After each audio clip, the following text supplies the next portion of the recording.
How can a father walk his daughter down the aisle when his dignity is completely crushed? Franklin Cross only wanted to give his daughter Jasmine a guiding compass during her wedding at the beautiful Whispering Pines by Lake Michigan. But his 2012 Chevy and worn suit gave the arrogant groom, Preston Montgomery, an excuse to throw his box and call security. Preston was obsessed with perfection, throwing away his morals to save face at his $450,000 wedding. This clash starts a brutal test of character, leading to financial doubts and the collapse of a wealthy family. Will the tables turn completely when CFO Raymond Caldwell suddenly walks through the crowd? Franklin Cross woke up at 5 in the morning. He always woke up early. 40 years of factory work had trained his body that way. He sat on the edge of his bed and looked at his hands. They were rough and thick from years of turning bolts at the Detroit auto plant. He had worked there for 31 years. Now he was retired, and his knees ached when it rained. Today, his only daughter Jasmine was getting married. Franklin walked to his dresser and opened the top drawer. Inside was a small wooden box. The wood was cracked along one edge. He held it gently in both hands. This box held a compass. The glass on top had a long scratch across it. The needle still worked. It still pointed north. Franklin's own father had carried this compass during the war. He gave it to Franklin the day Franklin turned 18. He said, "A man who knows his direction never gets lost." Franklin's wife, Carol, had died 6 years ago. Cancer took her slowly. Franklin sat by her bed every night until the very end. After Carol passed, Franklin raised Jasmine alone. He worked extra shifts. He learned to braid hair from a video on his phone. Jasmine grew into a strong, smart woman. She became a nurse at a children's hospital in Chicago. She never asked her father for money. She only ever asked for his time. Franklin planned to give her the compass today, right before the ceremony. He wanted to tell her that even now, she still had a direction. Even without her mother, she still had a family that loved her. He put on his only suit. It was navy blue, bought 12 years ago for Carol's funeral. The elbows were shiny from wear. The cuffs were a little frayed, but it was clean, and it was pressed, and it was his best. He looked in the mirror and adjusted his tie. His hands were shaking slightly.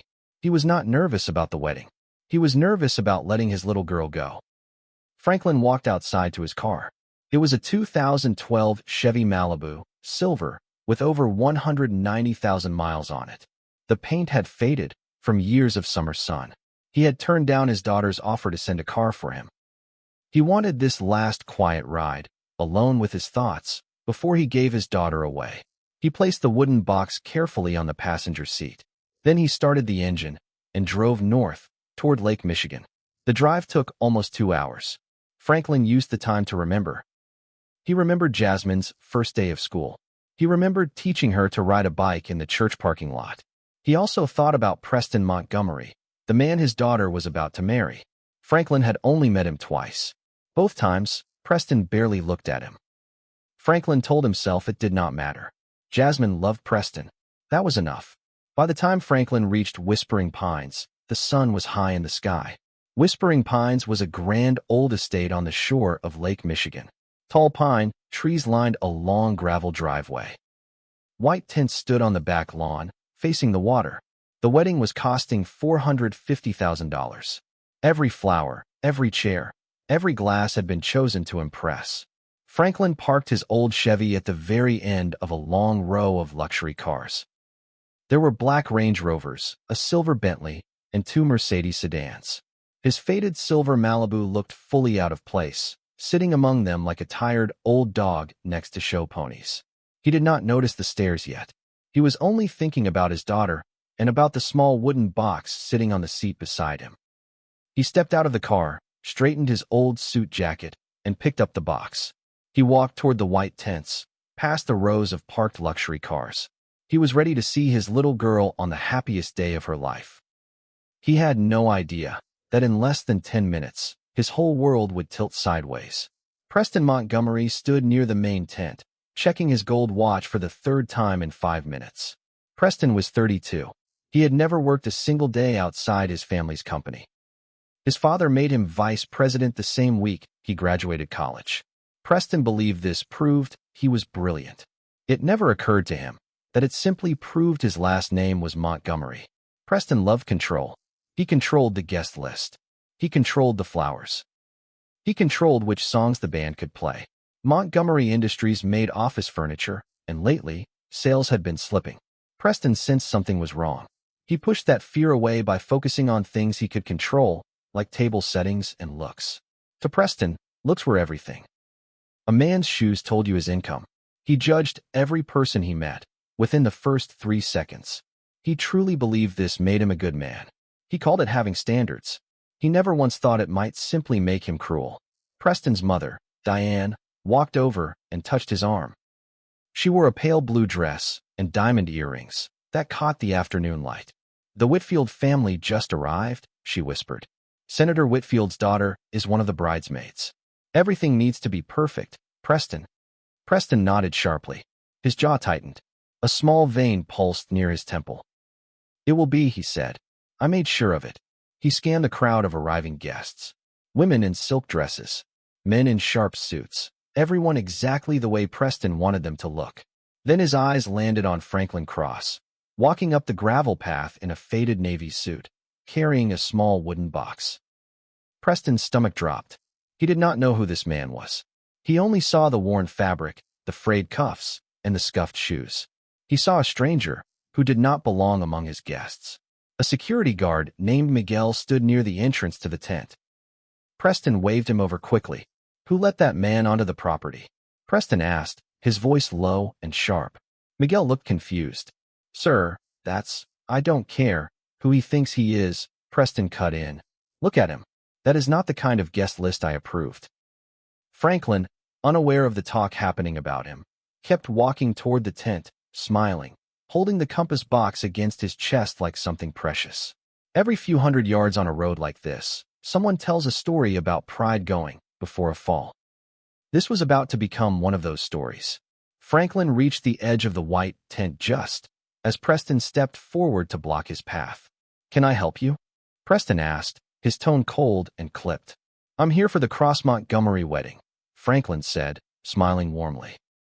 "I'm Jasmine's father." Preston's eyebrows rose in surprise, then quickly narrowed. He looked Franklin up and down, from his scuffed shoes to his faded suit jacket. "Jasmine's father," Preston repeated slowly, like he was testing the words for truth. "I don't think so." "I promise you." "I am," Franklin said gently. "I raised her myself. I'm just here to give her something before the ceremony." Preston glanced past Franklin, toward the parking area, and spotted the old silver Chevy sitting crookedly among the Range Rovers and Bentleys. "Is that your car?" Preston asked, pointing. Franklin nodded. "Yes, sir. Gets me where I need to go." Preston let out a short, sharp laugh. It was not a kind laugh. "This is a $450,000 wedding," he said. "Do you understand what that means? Every detail here matters, from the photos to the guest list."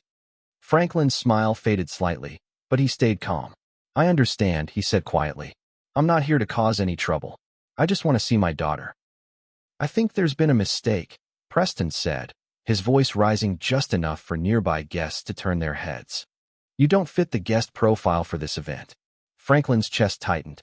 He held the wooden box a little closer. "Sir, this box means everything to me," Franklin said. "It's for Jasmine. Please, just let me." Preston reached out and grabbed the box from Franklin's hands. He opened the lid, glanced inside, and saw only an old, scratched compass with a cracked wooden case. "This," Preston said, his lip curling. "This is what you're giving her? On her wedding day?" He tossed the box onto the grass. It landed with a soft, hollow thud. The lid popped open, and the compass rolled out onto the green lawn. Silence. For one full second, nobody moved. A waiter froze mid-step, holding a tray of champagne glasses. A small child stopped chasing a butterfly near the edge of the tent. Even the wind seemed to pause. Franklin stared down at the compass lying in the grass. His father's compass. Carol's last wish for their daughter, whispered years ago, that Jasmine would always find her way home. His jaw clenched. A vein pulsed once at his temple, but he said nothing. "Security," Preston said, waving Miguel over. "Please escort this man off the property." Miguel hesitated. "Sir, are you sure? He says he's the bride's father." I don't care what he says, Preston snapped. Get him out of here. Now. Franklin bent down slowly, his knees cracking, and picked up the compass from the grass. He brushed the dirt off it with his thumb, his hands trembling slightly. He did not argue. He did not raise his voice. He simply nodded once, turned, and began walking back toward his old silver Chevy.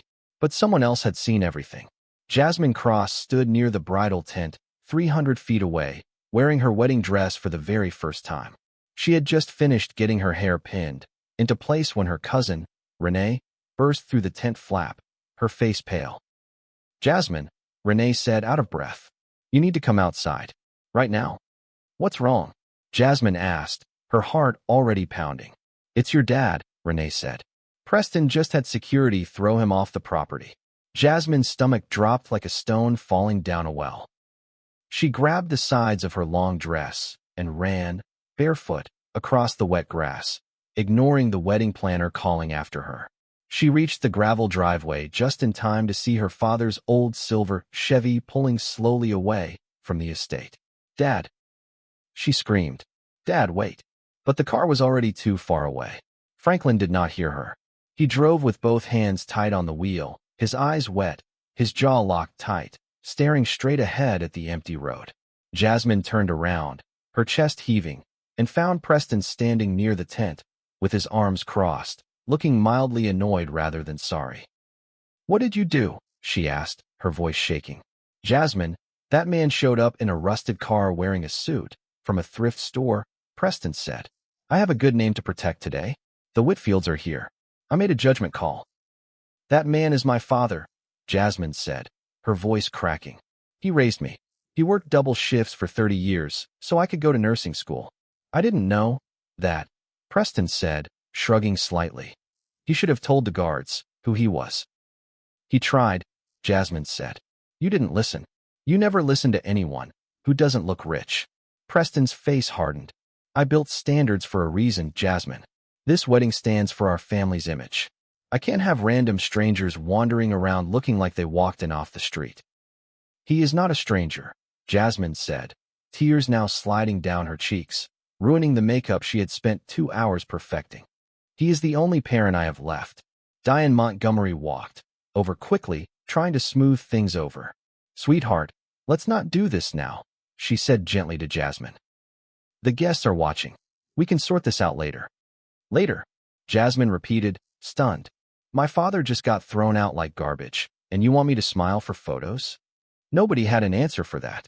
Somewhere far down that gravel road, an old Chevy engine hummed steadily. It carried a sad father back toward home. Behind him, a very expensive wedding teetered on the edge of falling apart. To understand why this moment mattered so much, we need to go back 9 years. Franklin Cross had not always been just a retired factory worker.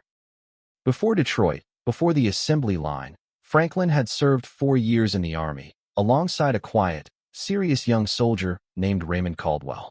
They met during basic training. Raymond was smart, with numbers, but shy and awkward around people. Franklin was calm, steady, and hard to rattle. The two men became close friends fast, the kind of bond built in difficult places. During a training exercise gone wrong, a support beam collapsed inside a flooded supply tunnel. Raymond got trapped underneath rushing water, pinned by broken metal. Franklin did not hesitate. He dove in, pulled the beam free with his bare hands, and dragged Raymond to safety, choking and coughing, but alive. Raymond never forgot that day. He told Franklin he owed him a debt that could never be repaid. After the Army, their paths split. Franklin went home to work at the auto plant. Raymond went to business school on the GI Bill, then rose through corporate finance for 20 years. Raymond eventually became chief financial officer at Montgomery Industries, the same company Preston would one day inherit. The two old friends stayed in touch, mostly through calls on holidays. Neither man ever mentioned this bond to their families in much detail. It was private and unshaken by time. When Jasmine mentioned she was marrying a man named Preston Montgomery, Franklin's ears perked up slightly, but he said nothing at the time. Montgomery was not an unusual last name. He did not think much more about it. He had no idea his daughter was about to marry into the same company. His old army friend now held one of its highest positions. Raymond Caldwell had no idea, either. The woman his company's heir was marrying was the daughter of the man who once saved his life. Fate, it seems, does not always announce itself loudly. Sometimes it waits quietly in the background, watching until the exact right moment. Back at Whispering Pines, tension inside the Montgomery family had been building for weeks, long before Franklin ever arrived. Montgomery Industries was in trouble. Sales of their office furniture had dropped sharply over the past 2 years. Big corporate clients were switching to cheaper competitors. Preston's father, Walter Montgomery, had taken out a large loan to cover this lavish wedding, hoping it would impress potential investors and business partners. Raymond Caldwell, as CFO, had strongly advised against the loan. He warned Walter that the company's cash reserves were dangerously low. Walter ignored him, insisting that looks mattered more than numbers right now. He needed investors to believe the company was thriving. Raymond had grown more and more worried in recent months. He saw the real financial reports. He saw the shrinking bank balance. It sat at a precise $2,183,041. That number once had 3 more zeros attached to it. He saw the missed payments to suppliers.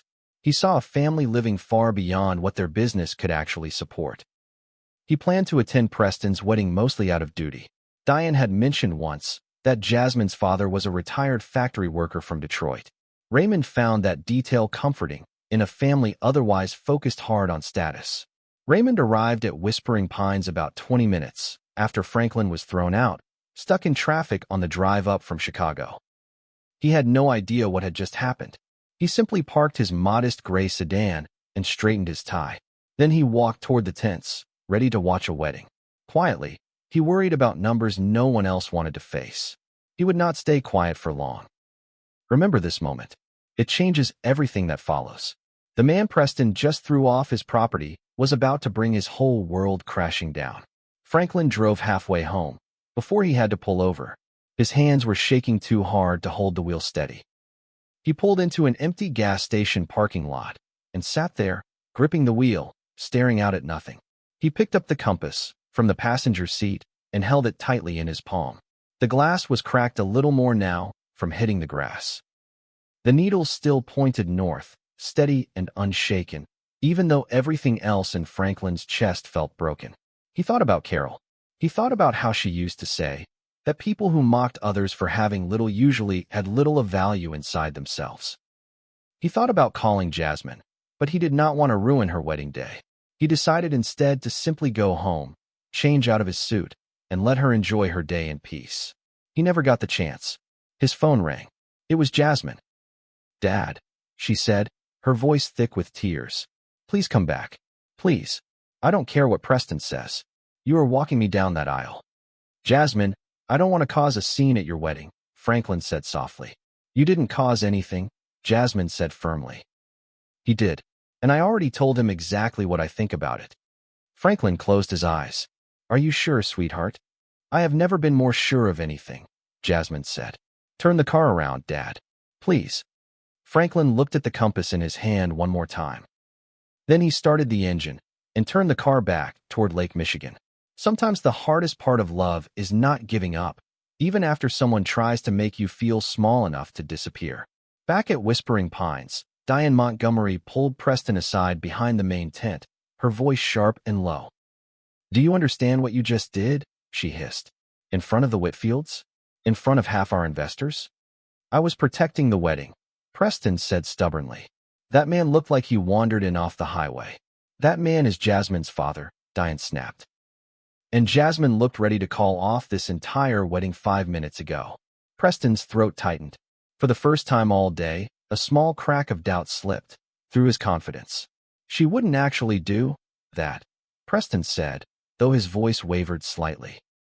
"Are you willing to bet $450,000 on that?" Diane asked coldly.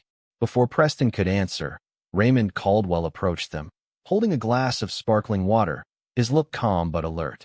"Diane," Raymond said, nodding politely. "Preston, beautiful venue." "Raymond," Diane said, forcing a smile. "So glad you could make it." "I actually wanted to speak with you both about something," Raymond said. There was an incident I heard about near the entrance. Something about an older gentleman being removed from the property? Preston stiffened. It was handled. Some man in a beat-up car claimed to be the bride's father. He didn't look the part. Raymond's look shifted just slightly. What did this man look like? Older, Preston said dismissively. Rough hands. Navy suit, kind of worn out. Drove some old silver Chevy. Raymond's chest went cold. Did he happen to mention a name? Raymond asked, keeping his voice carefully steady. Franklin something, Preston said. Cross, I think. The glass in Raymond's hand suddenly felt very heavy. Raymond Caldwell stood fully still for 3 long seconds. He stared past Preston, toward the lake. His mind raced back, through 20 years of memory in an instant. Franklin Cross, Raymond repeated quietly. Retired from a Detroit auto plant. Served in the Army. Preston blinked, confused by the sudden intensity in Raymond's voice. I mean, I guess. Why does it matter? Because that man saved my life, Raymond said. The words landed like a stone dropped into still water. Diane's mouth opened slightly. Preston's confident posture wavered, his shoulders dropping just an inch. 20 years ago, Raymond continued, his voice low and controlled. A support beam collapsed on top of me. It happened during a flood in an Army training tunnel. His hands trembled faintly. Franklin Cross pulled that beam off with his bare hands. He dragged me out before I drowned. Silence stretched between the 3 of them, heavy and cold. You threw that man off your property, Raymond said slowly, looking directly at Preston now. Because of the car he drives? Preston's mouth opened, but no words came out. At that exact moment, a silver Chevy Malibu pulled back into the gravel driveway. Its engine rattled slightly as it came to a stop at the very end of the row of luxury cars. Franklin Cross stepped out, compass box in hand, unaware that the ground beneath Preston's entire world was about to shift fully. Raymond set down his glass of sparkling water on a nearby table. His hand was no longer quite steady. He began walking swiftly across the lawn toward the driveway. Guests turned their heads, murmuring, sensing something important was happening, though none of them yet knew what. Franklin saw a man in a dark gray suit walking briskly toward him, and for a moment he braced himself, expecting another confrontation. Instead, Raymond Caldwell stopped 3 feet away, looked Franklin directly in the eyes, and said one simple word. Franklin. Franklin squinted, studying the man's face carefully. Then something clicked behind his eyes. Ray, Franklin said, disbelief washing over his face. Ray Caldwell, is that really you? It's me, Raymond said, his voice breaking slightly. It's really me. The 2 men stepped forward and embraced, right there in the gravel driveway, in front of a growing crowd of stunned wedding guests. I never thought I'd see you again, Franklin said, laughing through sudden tears. Last I heard, you were doing something with numbers in Chicago. I'm the CFO here, Raymond said, of Montgomery Industries. Franklin's smile faded slightly with confusion. Montgomery Industries? That's Jasmine's fiancé's company. Yes, Raymond said grimly. It is. He glanced back, over his shoulder at Preston, still frozen near the tent, his face now noticeably pale. By now, nearly every guest at the wedding had gathered near the driveway, whispering among themselves, phones quietly raised to record whatever was happening. Diane Montgomery hurried over, her heels sinking slightly into the gravel. Raymond, what is going on here? This man, Raymond said, placing a firm hand on Franklin's shoulder, saved my life 20 years ago. I would not be standing here today without him. He turned to face the crowd, his voice growing steadier and louder with every word. An hour ago, Raymond said, your son threw this man off this property. He called security on the father of the bride because his car and his suit did not look expensive enough. Gasps rippled through the crowd. Someone near the back whispered, "Oh my God." Preston stepped forward, his face flushed red, then suddenly drained of all color. Raymond, I didn't know. If I had known who he was to you, that's exactly the problem, Raymond said sharply, cutting him off. You shouldn't need to know a man's connections to treat him with basic decency. The crowd went fully silent. Even the wind, through the pine trees, seemed to hold its breath. Preston's jaw clenched. A thin vein pulsed at his temple, matching the exact one that had pulsed on Franklin's face an hour earlier, though for very different reasons. "Franklin," Raymond said, turning back toward his old friend, "would you do me one honor today?" "What's that?" Franklin asked quietly. "Let me stand beside you while you walk your daughter down that aisle." Franklin's eyes filled with tears. He nodded, unable to speak for a moment, and simply gripped Raymond's shoulder in silent thanks.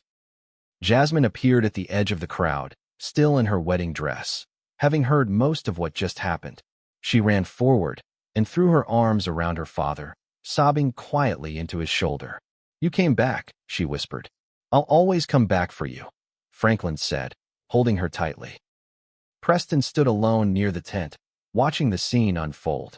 He felt the ground shift for good beneath his polished shoes. Word of what happened spread through the crowd within minutes, faster than any wedding planner could control. Senator Whitfield, standing near the champagne table, turned quietly to his wife.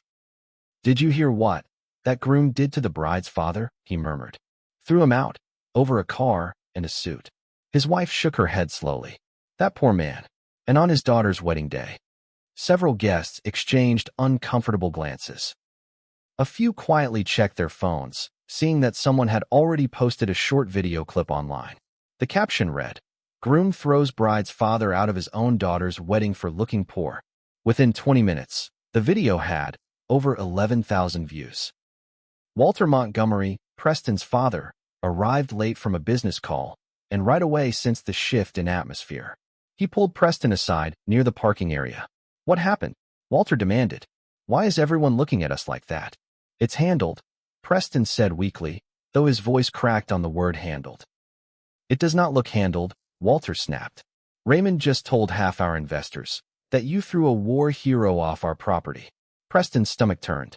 "I didn't know he was a war hero. I just saw an old car and a cheap suit." Walter's face went pale. "Preston, Raymond Caldwell controls every financial detail of this company. If he pulls his support, our investors will run within the week." "He wouldn't do that," Preston said, though his voice lacked sureness. "Wouldn't he?" Walter asked. "You just shamed the one man who could destroy us with a single phone call." Neither of them noticed Raymond standing quietly nearby, close enough to hear every word. Sometimes the truth arrives slowly, drop by drop, until suddenly it floods the whole room at once. Inside the main tent, guests took their seats, though the mood had shifted from excitement to tense curiosity. Jasmine stood at the back of the aisle, her hand on her father's arm. Raymond stood just behind them, a silent witness. As Franklin walked his daughter down the aisle, guests noticed something remarkable. His shoulders were straight. He did not look like a man who had just been shamed. He looked like a man proven right. When they reached the altar, Franklin placed Jasmine's hand into Preston's. Then he leaned close and spoke quietly, just loud enough for Preston alone to hear. "I forgive you," Franklin said, "but my daughter deserves a man who treats everyone the way he'd want his own daughter treated one day." Preston swallowed hard, unable to answer. The ceremony continued, though something inside Preston had changed. His confident posture had collapsed into something smaller and fragile. His voice trembled during the vows. For the first time in his life, Preston Montgomery felt truly seen, and it scared him. At the reception, Raymond asked to say a few words before dinner began. He stood at the front of the tent, looking out at nearly 200 guests. "I've known Franklin Cross for over 20 years, Raymond began. "He once saved my life, without asking what I could get in return." The room grew quiet, forks pausing halfway to mouths. "Today, I watched him get thrown off this property because of the car he drives and the suit he wears." Think carefully about what that says about the values we're celebrating. "Money can buy flowers," Raymond said. "It can buy champagne and string quartets. It cannot buy character. Franklin Cross has more character in one worn suit than most men have in their whole closet." A slow ripple of applause spread through the tent until nearly every guest was clapping, some wiping their eyes. Preston sat frozen, staring at his plate, unable to meet anyone's eyes. Walter Montgomery watched from the second table. He knew, in that moment, his son's good name had changed for good. By Monday morning, the video from the wedding had reached over 2 million views online. News outlets picked up the story. Headlines called it, "Groom humiliates war hero at his own wedding," and CFO exposes cruelty at lavish Michigan wedding. Montgomery Industries began receiving hundreds of angry calls and emails within hours. 3 major corporate clients quietly canceled their contracts that same week, citing concerns about the company's public image. Raymond Caldwell called an emergency meeting with Walter Montgomery on Wednesday morning. "The board is asking questions," Raymond said, sliding a folder across the table. "Our stock price dropped 6% since Saturday. 2 investors have already pulled out entirely."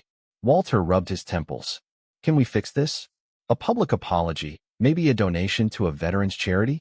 "We can try," Raymond said. "But I need you to understand something first." "What's that?" "I'm resigning," Raymond said quietly. "Effective in 2 weeks." Walter's head snapped up. "Raymond, you can't. You're the only reason this company hasn't collapsed already." "I've spent 5 years quietly holding this company together," Raymond said. "Warning you about the loans. You never listened, because looks mattered more than actual numbers." "Please," Walter said, his voice suddenly small. "We need you." "You needed basic decency," Raymond said, standing up. "That should never have depended on me." He walked out, leaving Walter alone, with a folder full of numbers that no longer added up in his favor. Preston, meanwhile, grew more and more isolated in the weeks that followed. Old friends stopped returning his calls. A country club he belonged to quietly suggested he take a break from his membership. Jasmine insisted on staying married, but she made her expectations clear. "You will go with me to visit my father every Sunday," she told Preston. "You will learn who he is. Not what car he drives. Who he is." Preston agreed. The very next Sunday, Preston drove alone to Franklin's small house in Detroit. Franklin answered the door in an old flannel shirt, surprised to see his new son-in-law standing there without Jasmine. "Can we talk?" Preston asked quietly. Franklin stepped aside. "Come on in. Coffee's on the stove." They sat at Franklin's small kitchen table, the same table where he once helped Jasmine with her homework after work. "I've spent my whole life judging people by what they own," Preston began, staring at his coffee cup. "My father taught me that. His father taught him." Franklin said nothing. He simply waited, the way he always had with Jasmine. "When I saw your car and your suit," Preston continued, "I didn't see a person. I saw a problem to remove from my perfect day. And now," Franklin asked quietly. Preston looked up, his eyes red. "Now I see a man who worked 31 years so his daughter could have a better life. A man who raised her alone. A man who carried a compass into a stranger's wedding just to give his daughter direction." Franklin's throat tightened. He nodded slowly. "I'm sorry," Preston said, his voice cracking. "Not because I got caught. Because I was wrong." Franklin placed a rough hand over Preston's smoother one. "Apology accepted," Franklin said. "Now, let's see if you can actually change." Over the following months, Preston began volunteering at a veterans center in Detroit, one suggested by Raymond himself. At first, he went only because Jasmine insisted. Slowly, something in him began to shift. He learned to fix wheelchairs. He learned to listen to old soldiers' stories without checking his phone. Montgomery Industries underwent painful but needed changes. Walter stepped down as CEO, replaced by a board more focused on steady growth than flashy looks. The company survived, smaller and humbler than before. Raymond took a quieter job at a nonprofit that helped veterans. He said it paid less, but let him sleep peacefully at night. Franklin kept living in his same small house, driving the same 2012 Chevy. Preston had quietly offered, more than once, to buy him a newer car. Franklin always said no. "This car got me to my daughter's wedding," he told Preston once, patting the faded hood softly. "Some things you don't trade in, just because they're a little worn." 1 year later, on Jasmine and Preston's first anniversary, Franklin gave his daughter one final gift. He handed her the small wooden box, now carefully repaired. The compass gleamed softly in the light. "Your grandfather carried this through a war," Franklin told her. "I carried it through raising you alone. Now it's yours." Jasmine held the compass against her chest, tears sliding down her cheeks. This time, they were tears of quiet joy. "Wherever you go, from here," Franklin said gently. You'll always know your way back home. Out on Lake Michigan, the wind moved through the pine trees. It carried the quiet lesson of that afternoon far beyond the shores of Whispering Pines. True worth was never stitched into a suit. It was never parked in a driveway. It lived quietly inside a person's character, waiting patiently for the right moment to be seen.